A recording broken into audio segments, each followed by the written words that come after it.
नमस्कार मंडळी, moms recipes and creative lifestyle मध्ये तुमचे मनापासून स्वागत आहे। तर आज आपण बनवणार आहोत ओली मटकीची भेळ।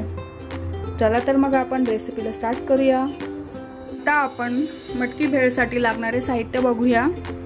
इथे मी 5 जणांना पुरेल एवढे भेळ घेतली आहे बाजारातली।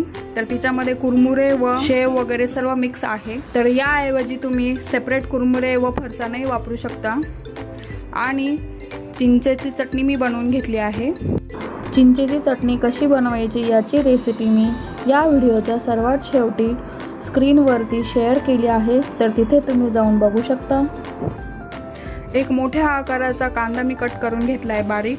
मोठ्या आकाराचा टोमॅटो बारीक कट करून घेतला आहे।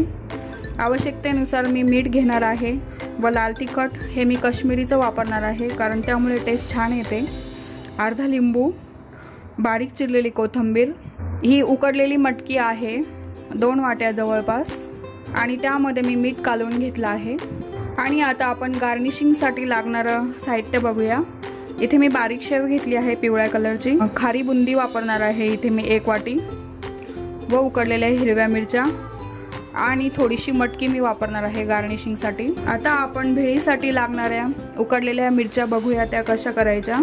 ते 10 ते 12 हिरव्या मिरच्या घेतल्या आहे देठासहित, आणि त्यामध्ये मी आता अर्धा चमचा मीठ टाकून घेत आहे व मिरच्या डुबतील इतकं पाणी टाकून घेत आहे। आता हे आपल्याला मिरच्या मऊ होईपर्यंत उकडून घ्यायच्या आहे। तर आता मी इथे कमी गॅसवरती मिरच्या उकडत ठेवल्या आहे व आपण झाकण ठेवून ह्या उकडून घेऊया। जर यातलं पाणी उतू जात असेल पातेल्यातलं, तर तुम्ही थोडंसं झाकण सैलसरी करू शकता अशा प्रकारे। तर आता आपण मऊसर अशा मिरच्या उकडून घेऊया। तर मस्त आता आपल्या ह्या मिरच्याही उकडल्या आहे। तर आता आपण गॅस बंद करून त्यातलं पाणी काढून घेऊया। तर आता आपण ह्या मिरच्याचं पाणी निथळून अशा प्रकारे मिरच्या एका वाटीमध्ये काढून घेऊया।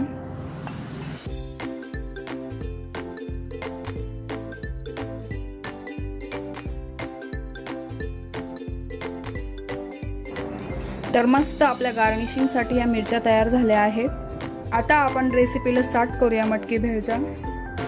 तर सर्वप्रथम आपण भिजलेली मटकी यात टाकून घेऊया आणि थोडीशी आपण ही गार्निशिंगसाठी ठेवूया। कांदा आणि टोमॅटो टाकून घेऊया।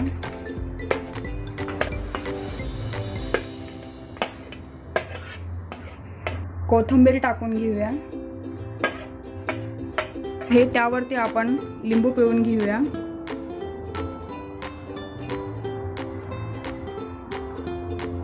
काश्मीरी लाल तिखट आणि मीठ टाकून घेऊया व हे एकजीव करून घेऊया।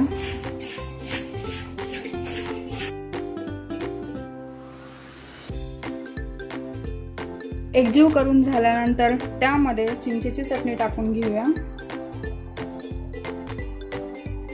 आपल्याला हवी तितकी चिंचेची चटणी आपण टाकू शकता। तर मी इथे अर्धी वाटी चिंचेची चटणी टाकून घेतली आहे व हे व्यवस्थित एकजीव करून घेऊ।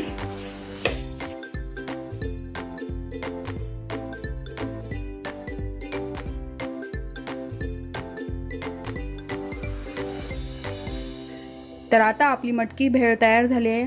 आपण सर्व करून घेऊया।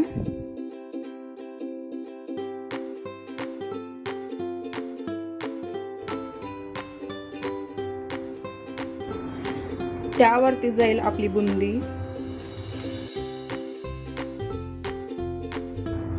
बारीक शेव, मटकी,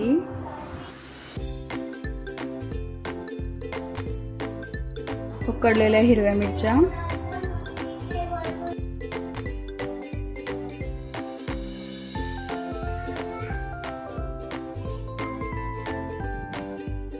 तर मस्त अशी आपली मटकी भेळ तयार झाली आहे। तर तुम्ही नक्की ट्राय करून बघा। तुम्हाला माझी ही रेसिपी आवडली असेल तर कमेंट करून नक्की सांगा। त्याचबरोबर लाईक, शेअर करा व बेल आयकॉनही क्लिक करायला विसरू नका। भेटूया एका नवीन रेसिपी सोबत, आणि सर्वात महत्त्वाचे म्हणजे स्वस्त रहा, मस्त रहा, जिभेचे चोचले पुरवत रहा. धन्यवाद.